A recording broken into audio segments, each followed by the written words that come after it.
All right. Guys, we have with us our Vice Captain, Mr. Shubman Gill. As usual, we'll take one question at a time. Who wants to go first?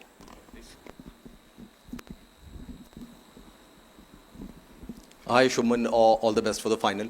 Shubman, कितने excited हैं आप इस final को लेकर? और 2023 में भी आपने एक फाइनल खेला था, 2025 में भी एक आईसीसी के बड़े टूर्नामेंट का आप फाइनल खेल रहे हैं। वहाँ से यहाँ तक की जर्नी और आपके emotions for the final match. Sir काफ़ी एक्साइटेड है। मेरा सेकंड आईसीसी इवेंट है टीम इंडिया के लिए और सेकंड फाइनल, तो डेफिनेटली काफ़ी एक्साइटमेंट है। और आई थिंक जो लास्ट टाइम हम नहीं कर पाए थे उसको इस बार करने की ट्राई रहेगी हमारी।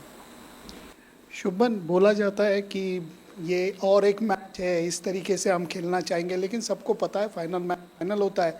लेकिन जो अनुभव है आपके पास, चाहे वो आईसीसी के कुछ टूर्नामेंट का हो, चाहे आईपीएल के फाइनल का, जहाँ बड़ा स्टेज होता है, बड़े एक्सपेक्टेशन रहते हैं, तो वो काबू में रखना और अपना खेल करना, ये कैसे कर सकते हैं आप लोग? क्या उसके लिए प्रोसीजर दिमाग में रखते हैं? सर आई थिंक जी बड़े मैच का प्रेशर डेफिनेटली रहता है, बट जैसे हम पिछले मैच में देखा, अगर हम सिर्फ प्योरली ऑस्ट्रेलिया के बॉलिंग अटैक की बात करते तो कोई इतना कोई एक्सपीरियंस बॉलिंग अटैक नहीं था उनका, बट बिकॉज मैच बड़ा मैच था, प्रेशर मैच था, तो ऐसे मैचों में जो भी टीम अच्छे से प्रेशर हैंडल करती है, जो ओकेशन को निकाल देती है और उतना नहीं सोचती कि हम फाइनल खेल रहे हैं, उनके जीतने के चांसेस ज़्यादा बेहतर रहते हैं। तो यही एक आई थिंक रीज़न था जो हम अच्छी टीमों की बात करते हैं पहले, वेस्ट इंडीज़ की टीम थी पहले, या उसके बाद ऑस्ट्रेलिया की टीम थी। वो टीम्स ओकेशन को बाहर में निकले, जैसे नॉर्मल अपने बेस्ट गेम जो नॉकआउट्स में खेलते थे या फिर फाइनल्स में खेलते थे, क्योंकि आई थिंक वो ओकेशन को बाहर निकाल के वो प्रेशर हटा देते थे अपने आप से पूरा ऊपर। वो करना, बोलना बहुत ईजी है, जैसा कि आपने बोला कि बोलना बहुत ईजी होता है वो चीज़ कि यार हम सोच के नहीं खेलेंगे फाइनल है, बट थोड़ा सा जब भी प्रेशर आता है तो बंदे के दिमाग में आ ही जाता है, क्योंकि एक मैच के ऊपर इतना कुछ डिपेंडेंट रहता है। बट आई थिंक अच्छी टीमें वही होती हैं जो उसको निकाल के अपनी नॉर्मल गेम खेल पाए। जी बिल्कुल, बहुत एक्सपीरियंस काम आता है। हमने जैसे लास्ट मैच में विराट भाई को देखा, क्योंकि उन्होंने इतने इंपॉर्टेंट मैचेस इंडिया के लिए खेले हुए हैं, इतने फाइनल्स, इतने सेमीफाइनल्स खेले हुए हैं, और जितने ज़्यादा आप उस सिचुएशन में रहते हैं और जितनी ज़्यादा बार आपने वो प्रेशर हैंडल किया होता है, तो आपको पता है कि मैंने ऑलरेडी ये चीज़ की हुई है, तो एक आपको उसका पैटर्न पता होता है बड़ी गेमों का, तो एक्सपीरियंस प्लेयर डेफिनेटली काम आते हैं वहाँ पे। सुमन, टॉप 3 में आप, Rohit, Virat, then middle order में श्रेयस, केएल, हार्दिक, फिर जड्डू, इस तरह का batting lineup, have you ever seen best batting lineup India की, या फिर you have been part of better batting lineup? Sir I think this is the best batting lineup that I have been part of personally. Rohit bhai and Virat bhai, I think all time one day greats in the world. Rohit bhai one of the best openers in white ball, and Virat भाई के बारे में तो बोलने की ज़रूरत नहीं, one of the best ODI batsman ever.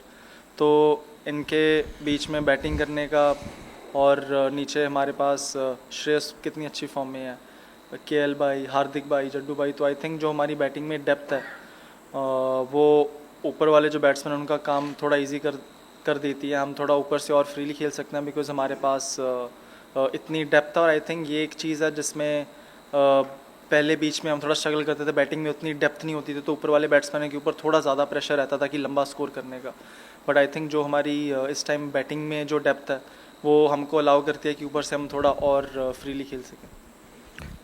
Shubman, आपके एज ए वाइस कैप्टन थोड़ा एक्सपीरियंस के बारे में जानना चाहूँगा। श्रीलंका में पहले for the first time you are name the vice captain, उसके बाद now you are with the team as a vice captain in ICC even addressing an important press conference, pre match press conference before the final. तो as a vice captain आपने कितना सीखा है रोहित से और बाकी सीनियर प्लेयर से? थोड़ा अपने एज ए वाइस कैप्टन की जर्नी के बारे में बताइए। सर बहुत कुछ सीखने को मिलता है।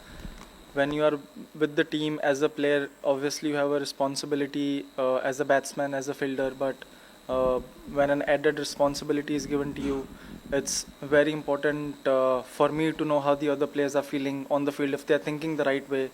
We have a lot of young players in the team, तो जैसे कि मैं बात कर रहा था एक्सपीरियंस प्लेयर और यंग प्लेयर्स में, क्योंकि एक्सपीरियंस प्लेयर इतनी बार वो सेम चीज़ कर चुके हैं, बार बार कर चुके हैं, गलतियाँ भी कर चुके हैं, तो मेरा ये रोल होता है उस टाइम पे, जो भी हमारी टीम में कोई यंग फास्ट बॉलर, कोई यंग स्पिनर है कि वो जब उनके ऊपर प्रेशर है, क्या वो सही तरीके से सोच रहे हैं या नहीं. आप सक्सेसफुल या फेल तो सही तरीके से सोचने में भी हो सकते हो, बट प्रोबेबिलिटी बढ़ जाती है आपकी सक्सेसफुल होने की अगर आप सही सोच रहे हो तो वो वही मेरा रोल है टीम में कि जब भी बॉलर्स अंडर प्रेशर है उनसे बात करनी, उनके प्लान्स पूछने. और कई बार हम प्रेशर में सिंपल चीज़ें करना भूल जाते हैं, तो बस उनको वही चीज़ें याद दिलानी कि हमारा ये प्लान है, हम ये करने को देखेंगे. आई थिंक वही मेरा रोल है. A repeat match, this time for a title. So, how much discussions have gone into each of these factors, and what are the factors which is looked into? Sorry sir, what? You know, repeat match. Yeah. You know, for this time for a title. So, what are the factors looked into, and especially in areas which have to be strengthened, or what is it? I think the last time we played them, despite having lost 3 wickets early in the power play, we played a good match and I think we won comfortably. So I don't think there's any added discussion. Obviously, we can talk about someone from the top 3 firing. That would give us a better chance, or give us a better chance to chase a big total or put up a big total if you're batting first. So apart from that, I don't think there is any added discussion. Obviously, the kind of wicket that we'll play on would be the discussion. The wickets that we are playing on here are a bit different than the wickets that are there in Pakistan. And but because I think we have played here 4 matches and we have done decently well, so there is no added discussion, I think. There's always been a lot of talk about the fact that Rohit in recent times has lost the toss, and irrespective of how the toss goes, does that make any impact on your mindset when you go out to bat? Not really, because as a batsman, you're always prepared to bat first, and if you're getting to bat second, that means you're chasing a total, so it doesn't really matter, because if you are a bowler, you're always prepared to bowl first. If you're a batsman, you're always prepared to bat first. So we do talk about it, but in a very light way, that you have lost so many tosses, but it doesn't matter. Shubman, for 11 years between 13 and 24, we're talking about how India reached the semi-final, reached the final, but did not win a title. The fact that we won in the West Indies last year, does that sort of free up that pressure in any way? Yes, definitely. I think it's also about sometimes once you get one title, then I think that kind of breaks the jinx, and then it gives you the momentum, and also you are not very desperate about getting the title, and it's not good when desperation kicks in. Then it's hard to put the occasion out of the equation. In all these big matches, like I said, the players or the teams that can put aside the pressure and the occasion out of the game has a better chance of winning it. And I think winning the title in 24 doesn't mean that we are less hungry, but I think it kind of makes us more balanced, that yes, we have won an ICC title, and we'll try to do our best to win this one. शुभन, आपको next generation का बड़ा batter बोला जाता है, but क्या आपको लगता है कि जो आपने कहा विराट भाई ने जिस तरीके से परफॉर्म किया है नॉकआउट्स में, बड़े मैचेस में so called, and then Rohit भाई ने जिस तरीके से परफॉर्म किया है, आप इस चीज़ को विजन करते हैं कि उस तरफ अगर बढ़ना है मुझे, जो विराट भाई ने किया है, जो रोहित भाई या यूवी पा ने किया है या सचिन सर ने किया है, तो ये जो मैचेस हैं इनको इन पे कैपिटलाइज करना बहुत ज़्यादा इंपॉर्टेंट है? अगर आप सोचते हैं तो क्या वो थोड़ा सा आप बता सकते हैं, डीब्रीफ कर सकते हैं उसे? जी बिल्कुल, बहुत इंपॉर्टेंट है बड़े मैचेस पे कैपिटलाइज करना, बट आई थिंक जितने भी हम मैचेस खेलते हैं इंटरनेशनल लेवल पे, कोशिश तो एज अ बैट्समैन यही रहती है कि हर मैच को आप कैपिटलाइज करें और हर मैच में आप अच्छा करने की ट्राई करें. बट क्रिकेट का नेचर ऐसा है कि हर मैच में आप कितना भी ट्राई कर ले, हर मैच में 100 नहीं बन सकता है, हर मैच में 50 नहीं बन सकती. बट ऑब्वियसली बड़ी ओकेजन होती है तो थोड़ा आप ट्राई करते हो कि यार मैं अपने आप को और अच्छे से प्रिपेयर करूं, या जब मैं बैटिंग करने जा रहा हूं थोड़ा अपने आप को 3-4-5 बॉल ज़्यादा दे दूं क्योंकि बड़ी ओकेजन है, और अपने आप को बेस्ट चांस दूं मैं परफॉर्म करने का. Shubman, you mentioned that this is the best batting order you've batted in, and you bat very deep, and almost everyone's got runs through the tournament. How much does that free you up to take more risks at the top of the order and bat more freely? I honestly don't really think about that I need to take more risks or I need to take less risk. It's about me being in my zone and taking calculative risk, and I think that is the hallmark of my game. I take risks at the right point when I feel the bowler is under pressure, and most of my batting is instinctive. I don't pre-plan. I don't play any shots which are pre-planned. I see the situation and I see when is the right time to put the bowler under pressure. And obviously, when you're playing on the wicket, you kind of have an idea what kind of total you're looking to make on that wicket, and then you add 15-20 runs to give that extra cushion to the bowlers, and that's what I think of when I'm batting. Shubman, you're barely 5 years into your India career. You mentioned this is your second big ICC final. And you rightly answered the question right now about how winning in 2024 will give the team confidence. But perhaps for the average Indian fan, the memories of the last World Cup, 50 over format, you were there. Now you're vice captain. Have you seen something as a senior player now, because you are a senior player, given your success in the one-day format and now vice captain, have you seen something in that dressing room right now कि लगता है कि हाँ शायद कल का दिन अच्छा होने वाला है? जी बिल्कुल, टीम में आई थिंक 23 में भी और इसमें जो सिमिलैरिटीज़ हैं, ऑब्वियसली एक मैच हम वहाँ पे फाइनल हार गए थे, बट टीम जो एक अच्छा टीम का एनवायरनमेंट की हम या कल्चर की बात करते हैं कि उसमें सब लोग एक दूसरे को मोटिवेट करते हैं. ये मैं अपनी टीम के बारे में बता रहा हूँ कि हम सब लोग एक दूसरे को मोटिवेट करते हैं, एक दूसरे को पुश करते हैं. अगर कोई अच्छा भी कर रहा है और अच्छा वो कैसे कर सकता है, उस चीज़ के बारे में हम बात करते हैं. और जब भी कोई भी टीम अंडर प्रेशर होती है तो किसी एक बंदे पे पॉइंट आउट नहीं करते, हम एज ए टीम कलेक्टिवली बात करते हैं कि और अच्छा हम कैसे कर सकते हैं. अगर इसके ऊपर प्रेशर है तो हम एज ए टीम कैसे मदद कर सकते हैं उस बंदे को कि उसके ऊपर प्रेशर कम आए.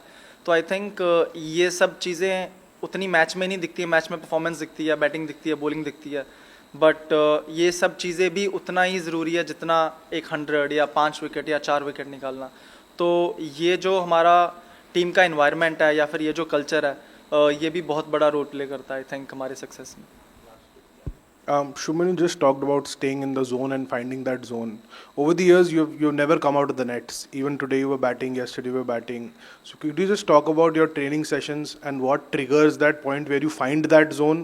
And do you continue batting because you don't want to leave that zone? Because generally pre-match days पे या बड़े exams से पहले you don't revise much, you take it easy, but you never take it easy. So what is it about you finding that zone and never letting it go then? Whenever I'm batting in the nets, I feel for me it's about me trying to play as close to as how I would play in the match, and that is the zone for me.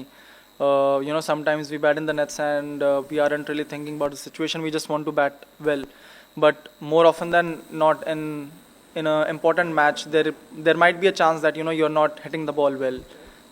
How would I want to score runs then? If it's hard for me to hit boundaries, then how would I take those singles and put the pressure off of me in a power play? So these are the things that I try to do in the nets, and I think it's easy to hit boundaries, it's easy to hit sixes, but doing these small things are I think more difficult, and that's why it requires a lot of repetitions for me, and I think that's what helps me in the match to stay in my zone. Shubman, the weather has changed from yesterday till now. And now that you have seen the pitch, we believe that it is the same pitch which was used for India-Pakistan, but yet it has been 2 weeks. So taking the weather into the mind and the pitch conditions, can you tell us what the team is thinking about? Sir, I don't think the wicket is gonna behave any differently. We haven't really seen a 300 score here as yet, and I think irrespective of the weather, the wicket is going to be similar to what we've been playing on, and I think we as a team have got a good idea of how to play on those kind of wickets and how to bowl on those kind of a wicket. Shubman, media में बहुत speculation है कि शायद रोहित शर्मा कल का match खेल के उसके बाद क्रिकेट शायद छोड़ भी सकते हैं, तो कुछ इस तरह का कुछ ड्रेसिंग रूम में कुछ डिस्कशन हुआ है या कुछ इस तरह की बात?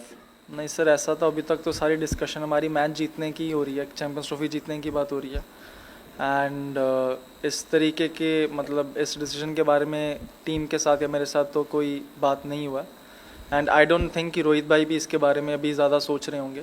एक बार हमारा कल का मैच ख़त्म होगा उसके बाद आई थिंक वो डिसीजन लेंगे, और मदर टीम में तो कोई बात नहीं है इस बारे में.